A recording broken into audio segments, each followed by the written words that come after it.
Selamat pagi, saya senang bisa hadir di tempat ini lagi. Setelah puasa berkhotbah secara seperti ini, lama saudara, 3 bulan, kangen banget tuh khotbah. Tapi saya bingung kalau udah habis malam, orang malam kesaksian tuh saya tuh kadang-kadang jadi kikuk mau ngomong apa bingung saya. Waktu itu sempat ada orang ngomong sama saya gini, kita nih di sini tempat ini bukan orang Bahtera, kita nih gila-gilaan sama Tuhan. Oh jadi kamu gila? Iya, datang ke Mahanaim, lebih gila dari kamu. Serius, tapi luar biasa. Ini namanya pasukan. Saudara, hari ini sebenarnya saya mau bawakan firman Tuhan tentang Lea dan Rahel. Tapi tiba-tiba ketika tadi di lagu yang apa ya tadi, saya ngelihat Tuhan Yesus datang ke tempat ini, dia pakai tongkat dan dia bilang, aku gembala buat mereka. Jadi saat ini saya mau, terus Tuhan ngomong, rubah khotbahmu. Saya senang, saudara. Kenapa? Ya nggak jauh-jauh dari tema di AOC, jadi saya bisa khotbahnya gampang. Saudara. Oke, Mazmur pasal yang ke-23, saudara. Mari buka Alkitab, saudara, Mazmur pasal yang 23. Saya mau ajak kita baca judulnya aja dulu. Tuhan, apa saudara? Adalah gembalaku yang baik. Saudara, sekarang ini, siapa percaya Tuhan kita adalah gembala yang baik? Angkat tangan, saudara. Menurut pandangan Anda dan pemikiran Anda, kalau Tuhan gembala yang baik itu seperti apa? Ayo jujur, saudara. Ngelus-ngelus, gendong, ucuk unung, gak gitu? Apakah itu gembala yang baik? Mari buka Alkitab saudara lagi. Lihat di Lukas 10 ayat yang ketiga. Pergilah sesungguhnya aku ini Tuhan Yesus, gembala yang baik kan? Mengutus kamu seperti apa? Anak domba di tengah-tengah serigala, gembala yang baik. Ada sebuah paradok. Kalau kita baca di Lukas dan kita baca di Mazmur 23, paradok gembala yang baik pasti di bayangan kita. Kita punya idealis dalam otak kita kalau gembala yang baik adalah gembala yang membawa dombanya ke segala sesuatu yang enak, yang menyenangkan, yang mengenyangkan. Betul gak saudara? Tapi seringkali kita salah pengertian bahwa gembala yang baik, kita punya sebuah pagar atau kotak. Gembala yang baik harus seperti ini. Gembala yang baik harus seperti ini. Saudara, dari judulnya dulu deh. Tuhan gembalaku yang baik. Saudara, beda gak kalau saya ngomong ini? Tuhan gembala yang baik. Sama Tuhan gembalaku yang baik. Menurut Anda beda gak? Apa bedanya? Ada kunya, ya cuma itu dong. Ya semua orang bisa jawab, saudara. Tuhan gembala yang baik dan Tuhan gembalaku yang baik. Ada personalnya ya, boleh lah. Sama jelas. Dalam bahasa Ibrani, satu titik pun, satu iota pun tidak boleh dihilangkan. Oke? Jadi ketika ku-nya hilang, jadi Tuhan gembala yang baik itu berubah. Hanya sebagai sebuah statement, hanya sebagai sebuah ucapan, tidak ada artinya.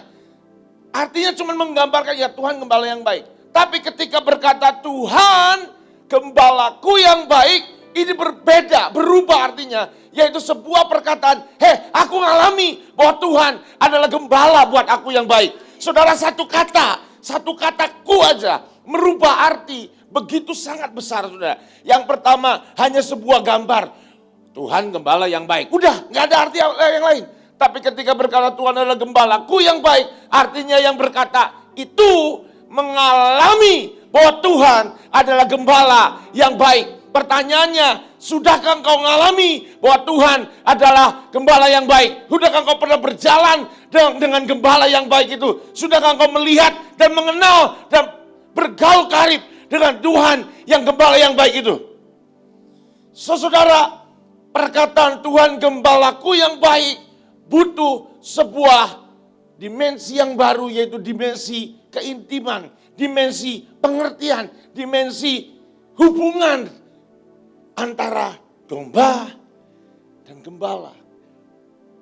Ketika engkau hanya sekedar baca Alkitab dan kau berkata ya Tuhan gembala yang baik, tapi engkau gak pernah ngalami Tuhan Gembala yang baik seperti apa.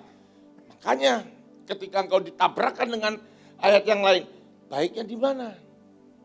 Baiknya di mana?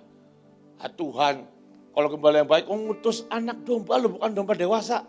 Anak domba di tengah-tengah serigala.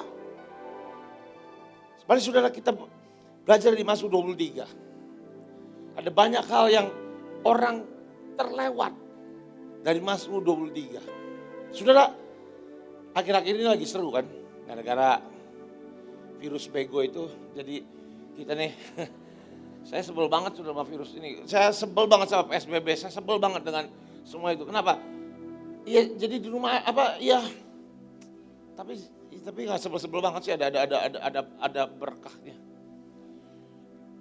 Nggak bisa fitness yang paling pasti itu. Saudara,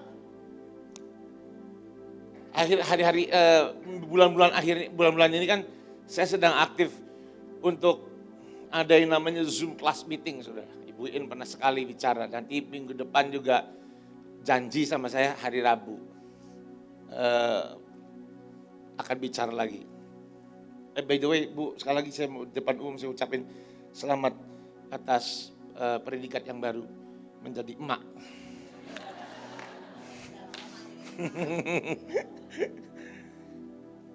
Nah, saudara, di Zoom Class Meeting ini banyak sekali tema yang bicara tentang akhir zaman.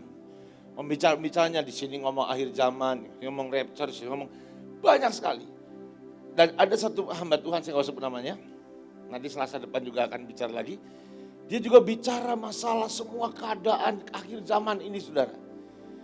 Dan saya bingungnya, tiba-tiba ada banyak orang responnya aneh, nanya. Dan dia ngomong, saya kok tambah denger cerita akhir zaman tambah ketakutan, tambah ngeri. Jangan-jangan saya nggak diangkat, jangan-jangan saya masuk masa aniaya, jangan-jangan terus. Ketakutan ketakutan, japri ke saya, telepon, cerita, sampai dia nangis, saudara. Lihat keadaan ini memang arahnya ke sana, tapi saya jadi ketakutan. Saudara, ada lagi yang nanya, jadi rapture itu kapan? Sebelum penganiayaan, setelah waktu lagi penganiayaan di tengah-tengah, atau habis penganiayaan? Saya bilang saya nggak tahu, kan belum terjadi rapture-nya. Saya jadi ketakutan, saya jadi stres. Saya 3 malam gak bisa tidur gara-gara mikir, saya bakal keangkat enggak ya? Kira-kira kapan ya pengangkatan? Ada yang sampai stres sudah. Saya ngomong gini, sudahlah. Karena gini, ada hamba Tuhan yang satu bicara di tengah-tengah masa penganiayaan. Ada satu hamba Tuhan lagi sebelum penganiayaan kita disembunyikan. Ada lagi setelah masa penganiayaan paling serem, saudara. Ini paling serem. Ini hamba Tuhan masih serem banget kalau ngomong nih. Habis masa penganiayaan baru pengangkatan, berarti kan kita ngalami, saudara. Ini yang paling serem nomor 3. Semua punya dasar firman Tuhannya. Semua kalau diadu, kalau diketemukan, nggak akan ketemu. Muter-muter. Orang bingung. Saya bilang ini, buat saya ujungnya satu, Mazmur 23. Di tengah apapun, saudara. Mau itu sebelum masa penganiayaan, mau itu setelah masa penganiayaan, mau waktu itu pada waktu masa penganiayaan, kita ngalami atau nggak ngalami, pasti kita akan dilindungi. Karena Tuhan adalah gembala yang baik. Amin, saudara.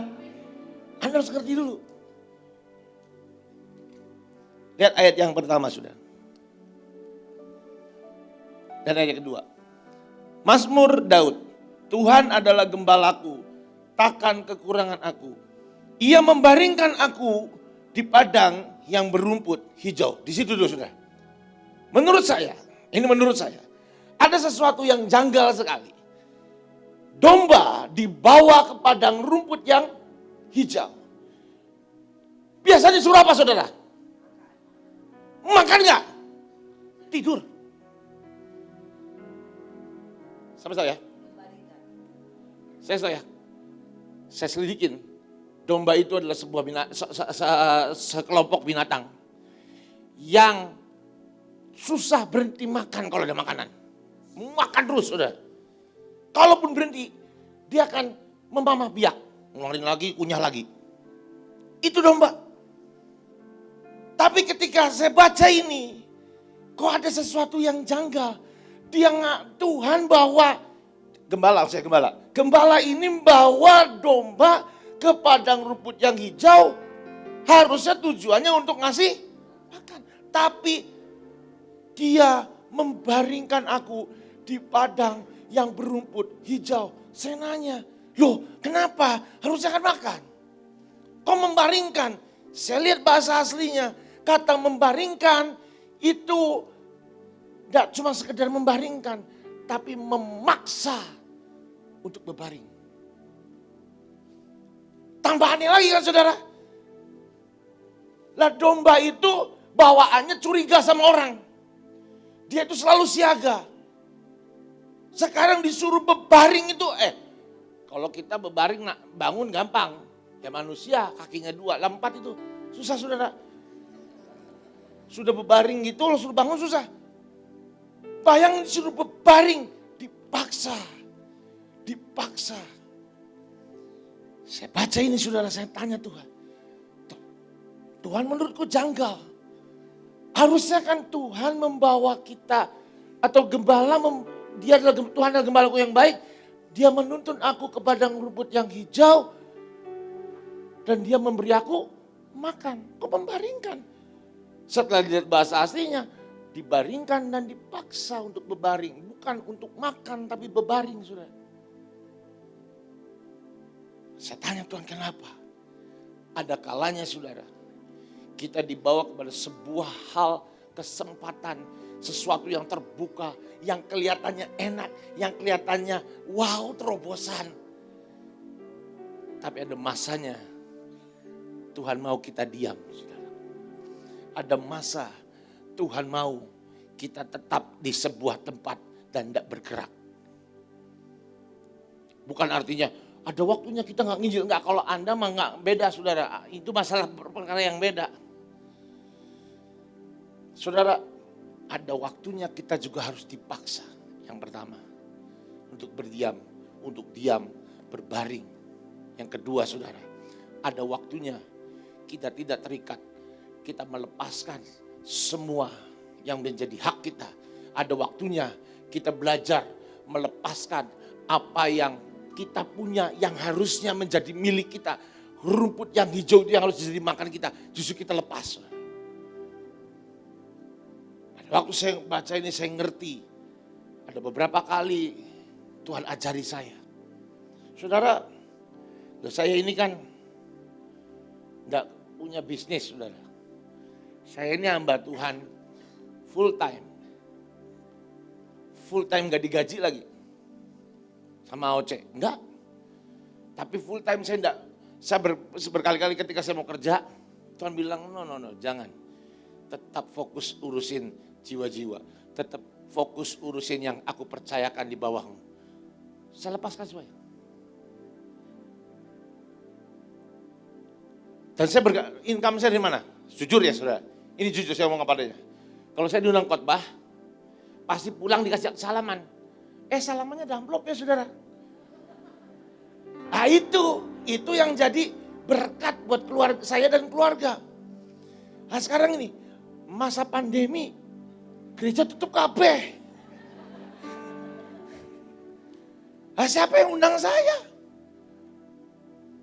Ketika dia pertemuan semua kegiatan ibadah ditutup.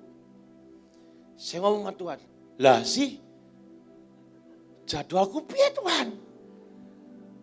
Nah, kalau misalnya gereja-gereja yang ada online-nya minta rekaman masih mending. Lah yang kagak ada gimana?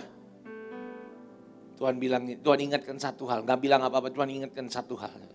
Satu hari ketika saya mau jadi hamba Tuhan full time, saya ini datang ke Pak Yusak saudara.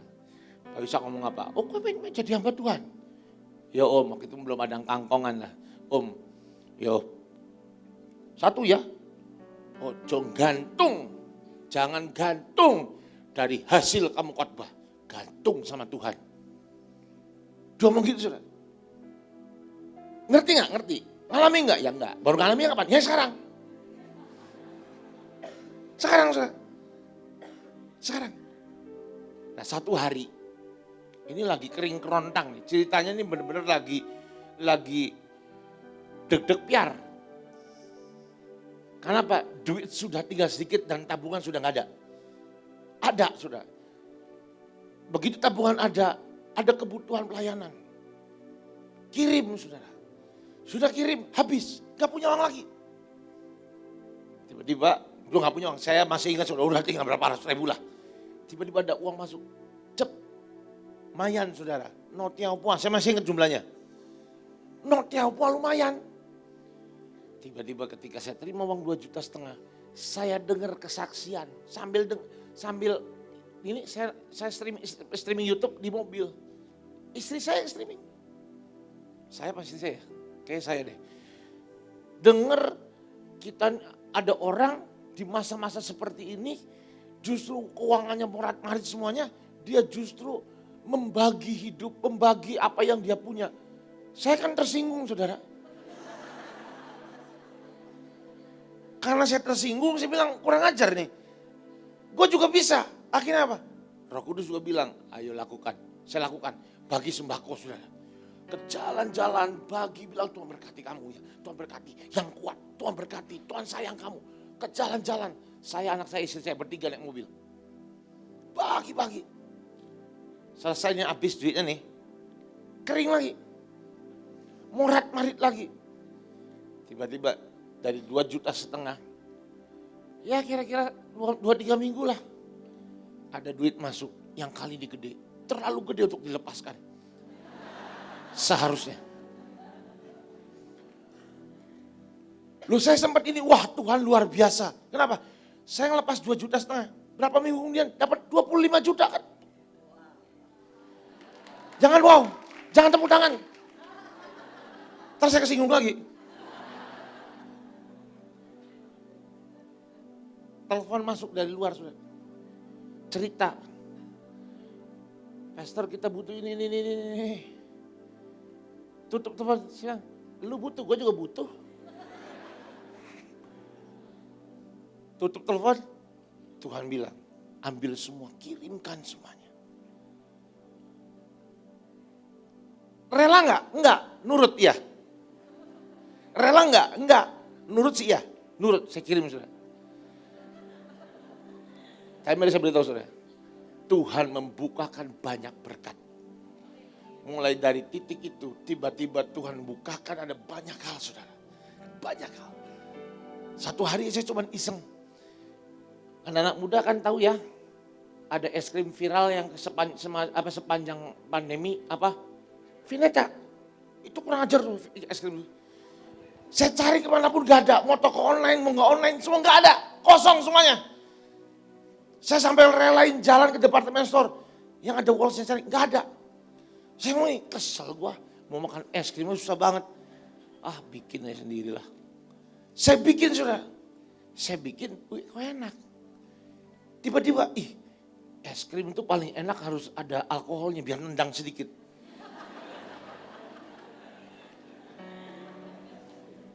Terlalu standar kalau yang biasa-biasa. Saya tambahin. Bikin, akhirnya saya bikin es krim.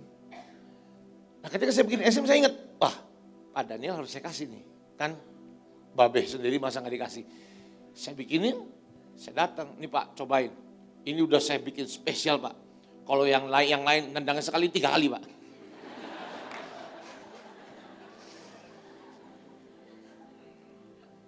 Dia makan, dia WA, Jo, mantap ini terenak di dunia. Wih mantap, bangga juga saudara.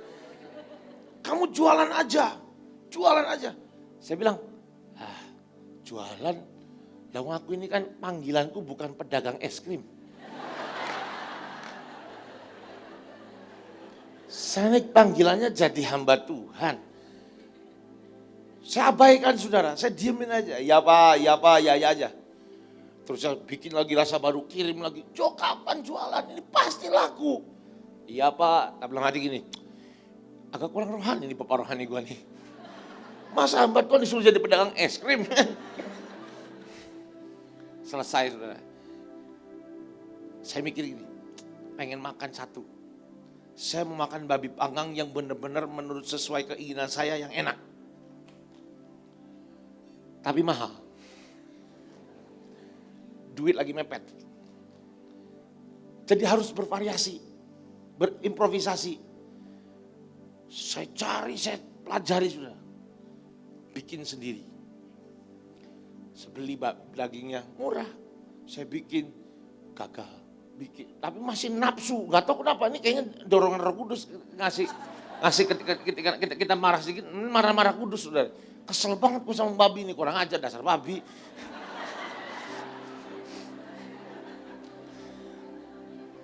Saya lupa kalau khotbah di Mahanem itu harus hati-hati saudara. Andanya nggak apa-apa, tapi setelahnya saudara, saya viral sampai masuk loh dia jemaat tersesat.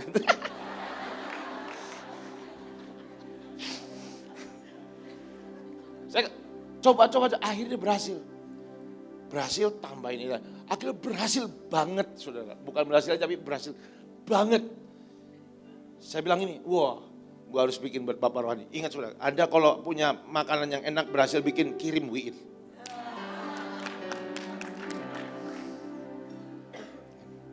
Saya juga sama, saya kirim kepada dia. Padahal makan, waduh lebih enak dari restoran. Bikin cok, lu jualan, lu pasti laku. Yang pedagang es krim nggak mau sekarang tuh pedagang babi.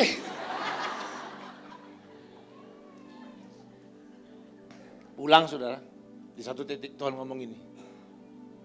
Kalau aku sudah bukakan pintu, kenapa nggak kamu masuk pintu itu? Pintu yang mana Tuhan?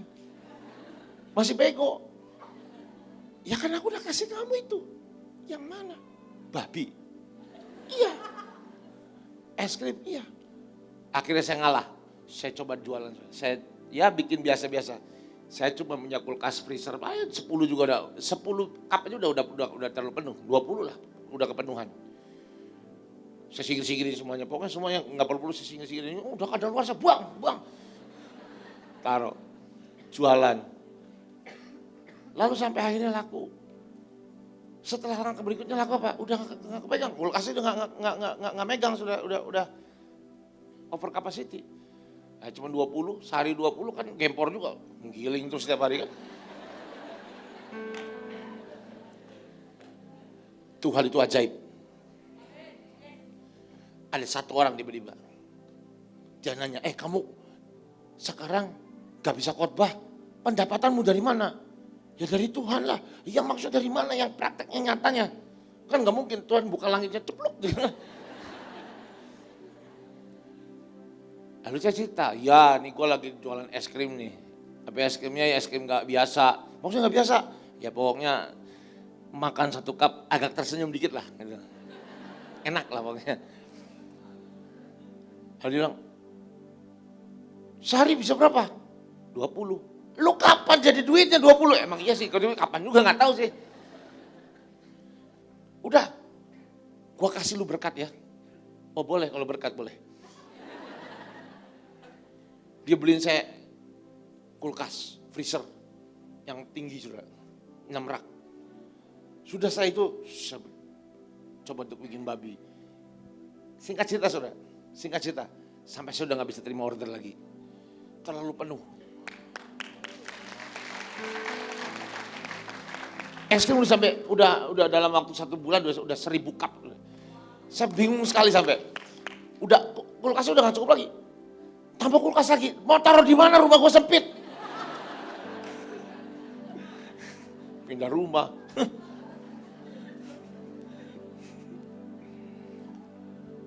Tapi singkat cerita, ketika kita melepaskan semuanya.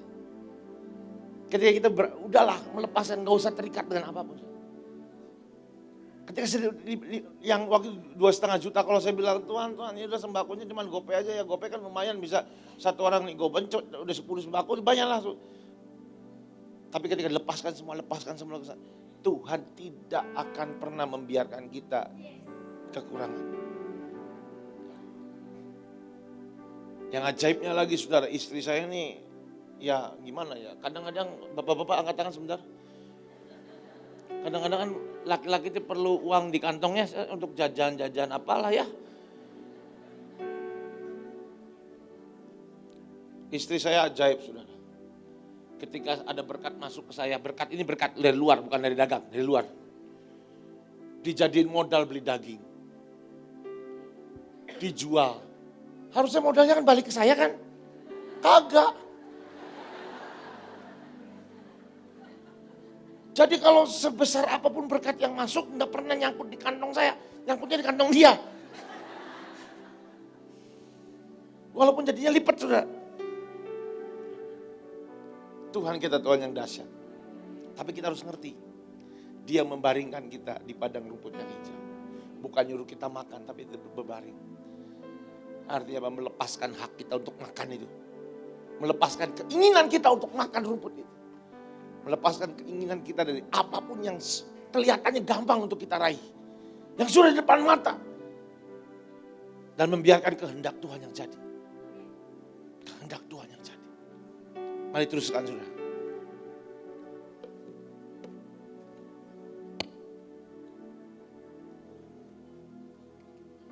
Ia membimbing aku ke air yang tenang. Ia menyegarkan jiwaku. Ia menuntun aku di jalan yang benar oleh karena namanya. Sekalipun aku berjalan dalam lembah kekelaman, aku tidak takut bahaya. Saudara berkata, ia menyegarkan jiwa, ia menuntun aku di jalan yang benar. Saudara, jalan yang benar. Jalan yang benar yang dimaksud Alkitab ini. Sekali lagi, jalan yang benar yang dimaksud Alkitab ini enggak cuma sekedar jalan yang padang rumput yang hijau, air yang tenang. Tapi jalan yang benar yang Alkitab tulis yang dimaksud ini adalah ketika kita berjalan melewati lembah kekelaman. Kita bacanya cuma apa? Lembah kekelaman. Anda tahu nggak lembah bahasa Inggrisnya apa? Bahasa aslinya apa? The valley of shadow of death.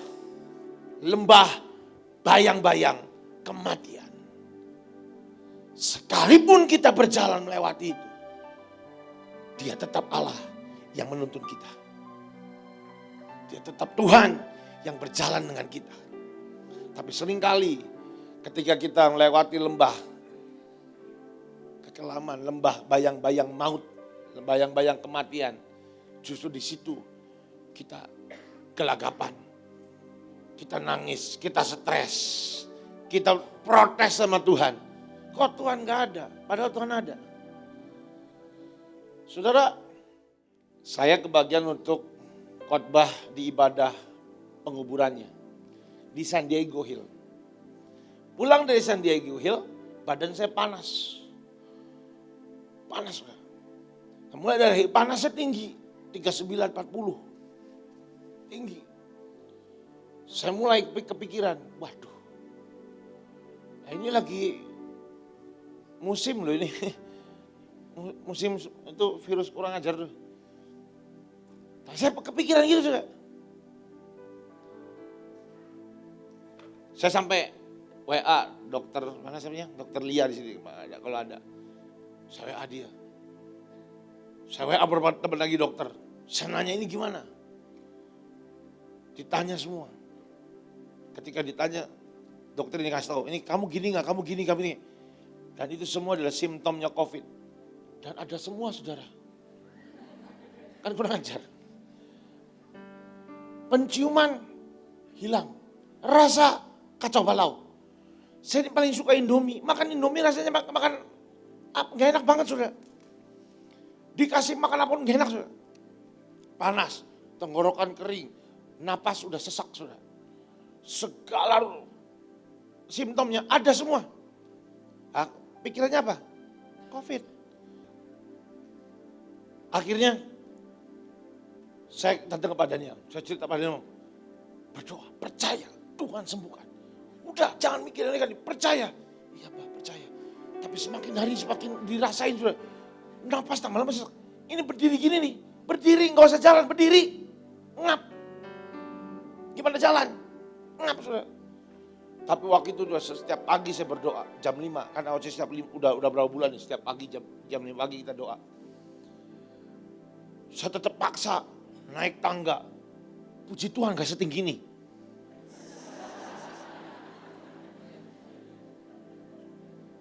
Naik tangga, saudara.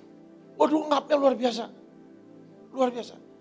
Dan akhirnya saya datang ke Daniel, Pak, ini gimana ya Pak, gini terus udah hampir 1 bulan, udah 3 minggu nih kayak gini, sakit gini. Ya udah kamu ke dokter. Saya ke dokter. Dokter bilang, oh nggak apa-apa kok, kalau udah COVID mau udah jengkang katanya. Puji Tuhan, penghiburan. Dikasih obat, nggak sembuh-sembuh. Masih panas seminggu lagi. Akhirnya ke dokter itu yang sama. Dia bilang, yaudah sekarang ronsen. Begitu di ronsen, ini paru-paru ada awan sudah, ada asapnya. Siapa yang naruh smokan di sini ya? Ada asapnya penuh banget. Langsung dokter bilang, sekarang ke rumah sakit, kasih rujukan. Sekarang juga ke rumah sakit. Kenapa? Ya ini mah nggak apa-apa. Pokoknya ke rumah sakit. Dia takut saya kabur kayaknya. Saya ke rumah sakit saudara. Rumah sakit udah jalan udah loyo sekali, udah loyo banget. Hari itu sepanjang 1 bulan saya makan nggak suka, saya kurus, turun badan drastis saudara. Tapi begitu sembuh naik lagi, bounce back namanya. Jadi sekarang Bapak ke IGD, tunggu di situ sebentar. Dijagain, gak boleh pergi mana-mana. Di IGD sudah. Saya udah tambah lemas lagi. Tambah lemas, saya pelangap-pelongo. Wah, bener dah gua kena dah ini malah. Pelangap-pelongo. Rupanya satu-satunya orang Bakteri yang kena cuma gua. Kurang doa perang. Sering chatting sama Bu Iin kurang pengaruh ternyata. Aku kurang bisa menyerap. Terintimidasi saudara, serius. Saya ngomong paling kenceng loh. Jangan takut, Mazmur 91, gue yang kena.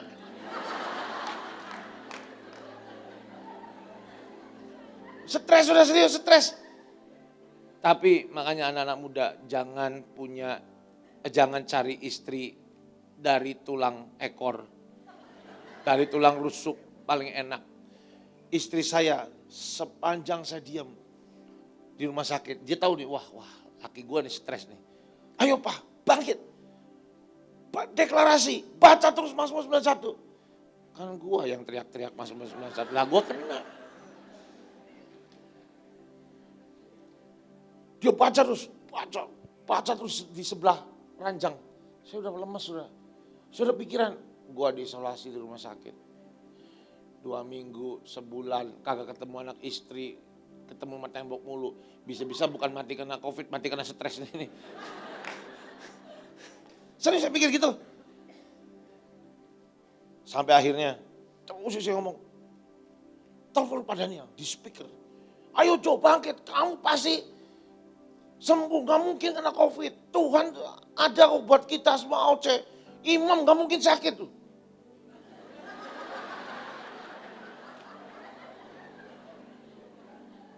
Tersinggung saya waktu ngomong itu.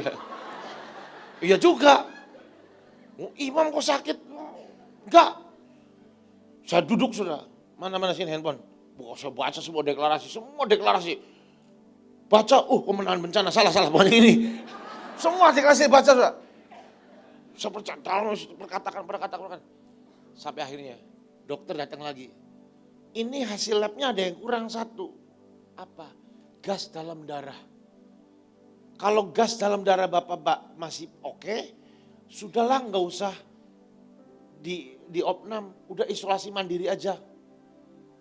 Dalam hati saya, ya pasti jelek gas dalam darah. Lah gue berdiri jak ngap.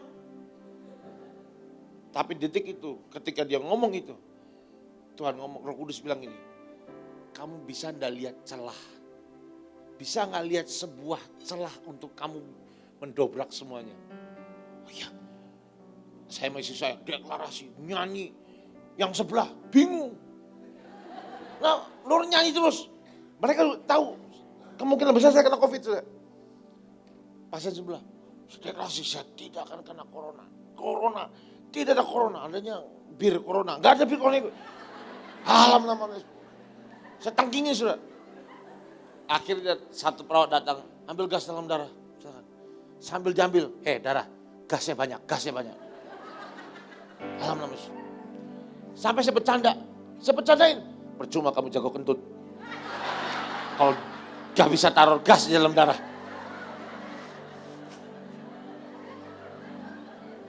Beneran saya ngomong gitu. Istri bercanda aja, istri saya ngomong gitu. Udah jangan bercanda, serius doa. Loh, ini serius gue ngomong. Selesai, 45 menit kemudian datang. Wah, gas dalam darahnya masih bagus, pulang aja. Yes, berarti boleh pulang. Saya punya bapak rohani yang keren banget. Saking kerennya lucu. Saya telepon, saya speaker. Saya lupa saya speaker lagi. Pak, saya boleh pulang? Yes! Tuhan dahsyat. Teriak saudara. Ya tahu gitu jangan speaker dengan orang lain. Anda tahu saudara? Setelah dinyatakan gas dalam darah bagus, boleh pulang, mendadak seger. Ketika pulang, nyampe rumah, lapar. Mbak, Indomie 1 mbak. Pakai telur, wah. Dateng, kok enak ya. Mendadak semua, gak ada simptomnya. Jadi sakitnya sih, gak tahu saya juga. Saya bilang sama istri saya gini, kayaknya gue gak sakit deh, kayaknya jiwa gue gue sakit jiwa kayaknya.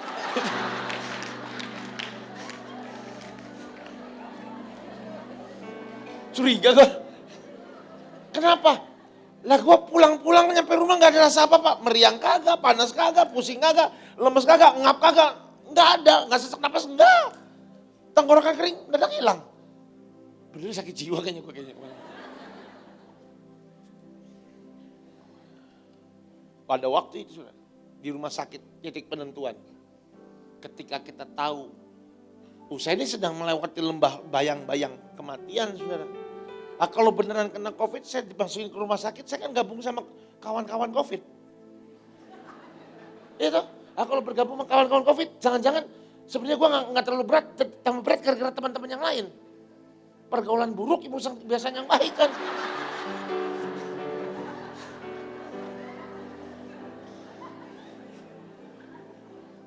Jangan-jangan waktunya coronanya cuma ya sedikit gara-gara itu jadi beratnya. Makanya. Tapi di situ ketika sadar, iya ya, imam, lu punya jaminan gak usah sakit. Saya bangun, saya puji Tuhan waktu itu istri saya maksa telepon Pak Daniel. Di speaker lagi, kan mau gak mau. Pih, kan manggilnya papi, kalau saya manggilnya bapak. Pih, ini curnya gini cerita, di speaker lagi. Akhirnya, Pih di speaker, dia ngomong, tadi gue denger. Sebenarnya saya nggak mau telepon, udahlah ngerepotin gimana kan. Terus dia bangun, ayo bangkit, imam itu nggak bisa sakit, nggak boleh sakit. Bangkit, imam ayo, pendamaian, bakar dupa. Buset, bakar dupa, di rumah sakit. Yang ajaibnya, istri saya luar biasa, di dompetnya selalu ada dupa. Dibakar di rumah sakit. Yang sebelah, bawa apa sih ini?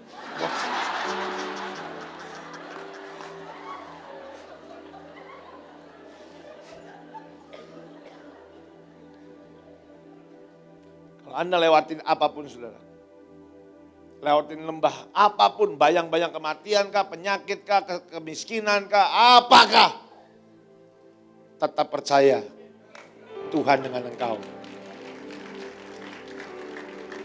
Dan secara tiba-tiba, mendadak, suddenly, nyet kata engkau, berubah semuanya. Saya pulang, sudah seger. Sejak detik itu sudah. Sejak detik itu, nyampe rumah makan Indomie. Sejak detik makan Indomie. Saya hilang kontrol, makan terus sudah. Ayat 4 saudara. Sekalipun aku berjalan dalam kekelaman, aku tidak takut bahaya. Sebab engkau besertaku. Gadamu dan tongkatmu, itulah yang menghibur aku. Saudara, kalau saudara gada dan tongkat, banyak orang berpikir itu sama. Enggak, beda. Beda saudara. Gada Ini bicara tentang dalam bahasa aslinya adalah penyediaan yang sempurna. Engkau disediakan apapun yang kau butuhkan. Penyediaan yang sempurna yang dari Tuhan. Tapi masalahnya, itu berkat saudara. Ya kan? Gada itu berkat kan. Tapi masalahnya gak cuma gadamu yang menyertai aku. Enggak. Tapi ada apa? Lah ini masalahnya tongkat. Tongkat ini punya arti kata untuk memukul. Kalau engkau lari dari jalanmu, dipukul pakai tongkat. Tongkat ini gunanya untuk mukul, untuk mendidik. Makanya ada namanya tongkat didikan. Jadi gak cuma sekedar gada yang menyediakan, tapi ada tongkat yang kadang juga digunakan untuk memukul kita. Ketika kita lari dari jalan Tuhan, ketika kita melenceng dari apa yang Tuhan mau. Saudara, percayalah, kalau kita punya gembala yang baik, bukan artinya gembala yang baik itu tidak memukul kita. Percayalah kalau kita berkata Tuhan adalah gembala kita yang baik, bukan artinya gembala yang baik itu tidak mendidik kita dengan keras. Dia Tuhan, tapi dia juga gembala yang mendidik kita dengan keras. Bahkan saudara, saya baca artikel yang badannya juga ada sharingan ini sudah. Ada kalanya ada satu domba, kalau ada satu domba yang nakal terus. Dipukul sekali, nakal lagi, lari lagi sana, lari lagi ke sini, ganggu sana. Karena ada domba yang gitu. Kalau Anda pelajaran tentang domba, Anda akan lihat. Enggak semua domba itu bego-bego semua. Ada yang kurang ajar banyak sudah. Atau apa yang gembala itu lakukan? Untuk supaya domba ini gak lari-lari, diambil. Bukan dipatahkan sih sebenarnya. Bukan dipatahkan, tapi dibikin kesleo kakinya. Ya bukan dipotel, dipatahkan, diputus gitu, enggak, dibikin kesleo. Supaya pincang dan gak bisa lari jauh-jauh. Sampai kalau nakal lagi dipatahkan satu lagi. Dan akhirnya apa? Gak bisa kemana-mana. Gembala ini ambil dan gendong dombanya. Itu ada artikelnya saudara. Kelihatannya jahat, iya kan? Tapi sebenarnya bukan jahat. Karena gembalanya tahu. Ini kalau lari-lari terus, ketinggalan sama rombongan. Apa yang terjadi saudara? Terkam serigala. Karena supaya tidak binasa, kadang-kadang gembalanya perlu melakukan sesuatu yang kelihatannya keras. Kadang-kala ketika Tuhan keras sama kita. Kadang-kala ketika Tuhan pukul kita. Kadang-kala ketika Tuhan sepertinya sangat keras sama kita. Dia punya maksud yang jauh lebih baik buat hidup kita. Dia punya maksud yang jauh lebih baik buat hidup kita. Saudara, kalau kita terima didikan keras jangan marah. Kalau kita terima proses yang keras jangan kecewa. Kalau kita dipukul Tuhan jangan protes. Kenapa saudara? Karena tidak ada satupun pukulan yang Tuhan berikan itu bermaksud membinasakan. Tapi bermaksud menyelamatkan kita. Saudara, saya ini orang yang dididik. Dulu dididik dengan keras. Saudara. Saya ini sama Pak Daniel sudah lama. Dari tahun 98. Nike waktu itu masih di Bandung. Lalu saya cukup dekat sama Daniel dari zaman dulu ya, dari tahun 98. Ada satu titik saudara, saya ini dididik keras sama Tuhan melalui Pak Daniel. Sampai akhirnya saya pernah protes, saya pernah mengundurkan diri, saya pernah menyatakan, sudahlah saya keluar. Saya tidak mau lagi di AOC. Cuma karena istri saya aja saudara, yang menyebabkan saya tetap bertahan di AOC. Istri saya ini metal saudara. Kelihatannya halus, lembut, senyum-senyum, menyata, sangar. Waktu saya mau protes, mau keluar dari AOC, tahu nggak apa yang dia bilang? Pokoknya kalau kamu keluar dari AOC, gua lari keluar telanjang. Siapa yang punya istri gila, saudara, kan nggak mau saya. Ya udah, gua di AOC daripada lu. Keren istri saya. Serius saya ngomong, dia kalau ketemu sama istri saya tanya, Cici, bener dah? Katanya untuk menahan Joe untuk tetap di AOC, kamu mengancam lari-lari telanjang. Kan saya nggak mau punya istri gila, sudah siapa yang mau istri gila? Ya udahlah saya ngalah, saya GOC. Tapi saya mau keluar, kenapa? Karena saya melihat Pak Daniel mendidik saya dengan sangat keras. Keras banget. Ada satu orang, saya nggak sebut namanya. Saya dulu lah. Satu hari saudara, saya izin nggak mau anggap waktu saya WL. Saya izin saya nggak mau pelayanan. Bukan nggak mau pelayanan, saya izin untuk pelayanan. Kenapa? Karena mama saya kena stroke. Tahu ngomongnya apa? Kalau mau pelayanan, keluarga nomor 2, Tuhan nomor 1. Gak usah izin. Gak izin. Saya gak bisa jenguk mama saya kena stroke, saudara. Ya udah, saya masih gak apa-apa, santai. Ya udah, memang mungkin Tuhan maunya seperti itu. Ya udah, nurut. Besokannya bukan jadwal saya WL, tiba-tiba suruh jadi WL. Kenapa? Itu orang si itulah ya. Izin apa? Mamanya ulang tahun. Lah,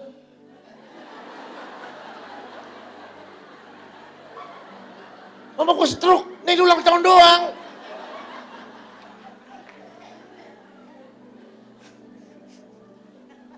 Itu sakit sudah, serius. Ngamuk rasanya. Lah minggu lalu mama gue stroke kagak boleh. Lah sekarang ulang tahun. Tuhan didik dengan keras.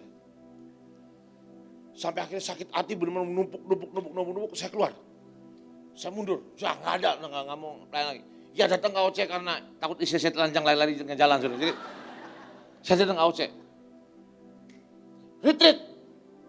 Saya nggak mau ikut. Istri ngomong, berani nggak ikut? Iya, nggak berani.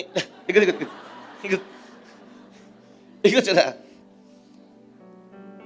Di tengah lagi retreat itu, saya ada penglihatan. Mimpi penglihatan, saya lupa. Pokoknya antara mimpi penglihatan.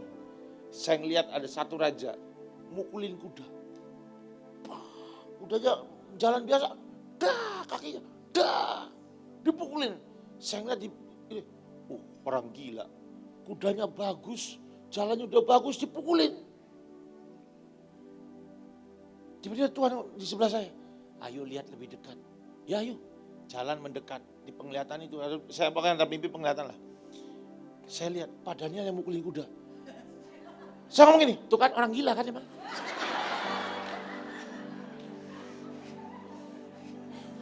Memang kejam. Tuhan gak usah cerita. Saya ngomong gini, Tuhan gak usah cerita, itu pasti kudanya aku kan. Digebukin tiap hari. Tiap hari digebukin, ini nih masalahnya nih.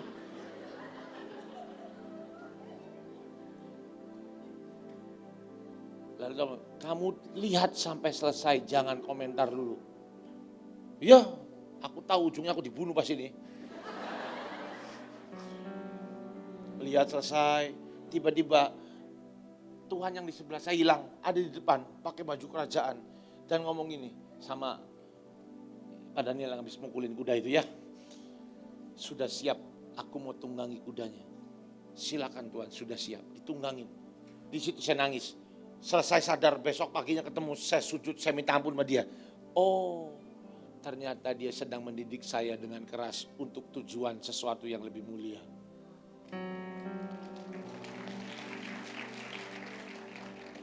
Dan kalau sudah ada tongkat didikan yang keras memukul kita. Sakit enggak? Sakit. Kecewa enggak? Jujur saudara.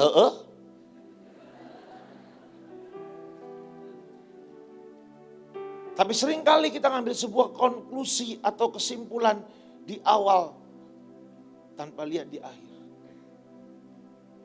Saya berdoa saudara-saudara yang sakit hati dengan para pemimpin di sini, jangan buru-buru sakit hati. Jangan-jangan semua bentakan dan marahan itu adalah karena cinta. Saya juga pernah dimarahin Bu Iin. Jangan cuma Anda doang, saya pernah loh di mana Bu ya, di Nias ditoyor gini.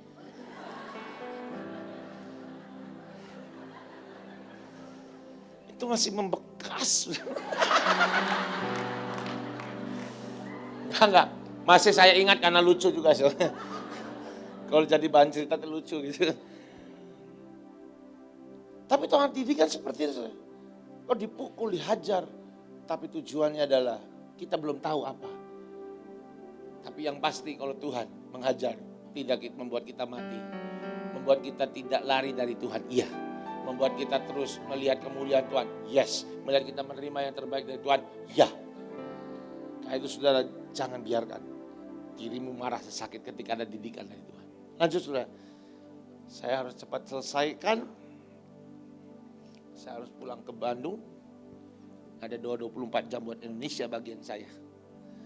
Lihat ayat yang ke-5 saudara. Engkau menyediakan hidangan bagiku di hadapan lawanku. Engkau mengurapi kepalaku dengan minyak, pialaku penuh melimpah. Engkau menyediakan hidangan di depan lawanku. Hari ini lawan kita ya udah itu aja. Anda kan tahu gerakan antikris melalui COVID-19. Ya, itu lawan kita. Tapi jangan pernah takut.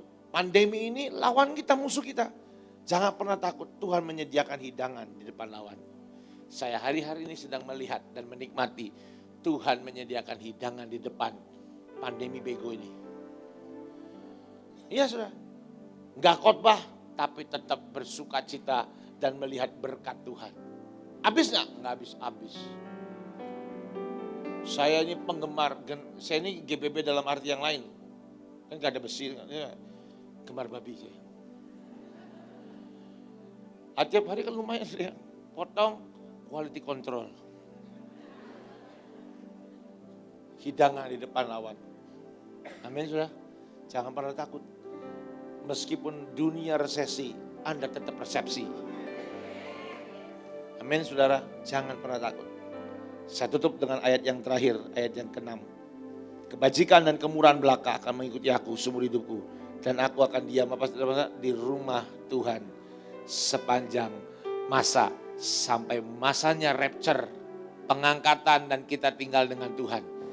Kita akan melewati semuanya dengan Tuhan. Masa penganiayaannya kapan? Bodoh amat. Kalau kita dengan Tuhan, kita akan terus melihat pemeliharaan Tuhan. Nanti kalau kita harus melewati masa chip, kita nggak di chip, kita nggak bisa beli apa-apa. Bodoh amat. Kita nggak usah terima chip, tapi kita akan tetap hidup dengan Tuhan. Tapi saya berdoanya sih ya, kalau saya sih jujur kalau boleh milih ya sebelum masa itu kita udah diangkat lah ya. Kalau boleh sama Tuhan. Rahasia. Nanti itu sesi sendiri sama Bu Iin hari Rabu di Zoom-nya saya. Anda boleh datang. Promosi saudara. Amin saudara. Mari tutup matamu. Kiaranaka satakara lapash. Saya lihat jelas ketika saya mulai nyembah Tuhan di tempat ini. Dia datang dengan tongkat. Dia datang dengan senyumnya. Dan dia katakan, aku gembala buat mereka. Aku gembala, dia Tuhan gembala buat Anda semua. Apapun yang kau harus lakukan, apapun yang kau harus alami, apapun yang kau harus lewati. Tuhan siap sedia untuk menjadi gembalamu yang baik. Hari ini firman Tuhan kelihatannya simple. Tapi ini adalah semua isinya tentang jaminan. Ini jaminan engkau dipimpin Tuhan. Jaminan untuk menyantap hidangan di hadapan lawan-lawan kita. Jaminan untuk hidup tidak berkekurangan. Jaminan untuk hidup dan menikmati air yang tenang yang menyegarkan jiwa kita. Semua ini adalah jaminan yang dari Tuhan. Terima Mazmur 23 ini menjadi jaminan yang Tuhan berikan hari ini. Pagi ini buat kita semua. Kiara nama sata kara kata kara lapai shiketika hatara mana mai. Kiara taka sata kara lapayas.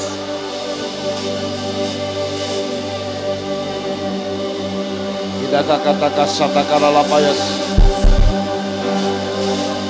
Saya melihat dengan jelas di atas gedung ini, di atas kepala kita ini, di atas langit-langit kita ini.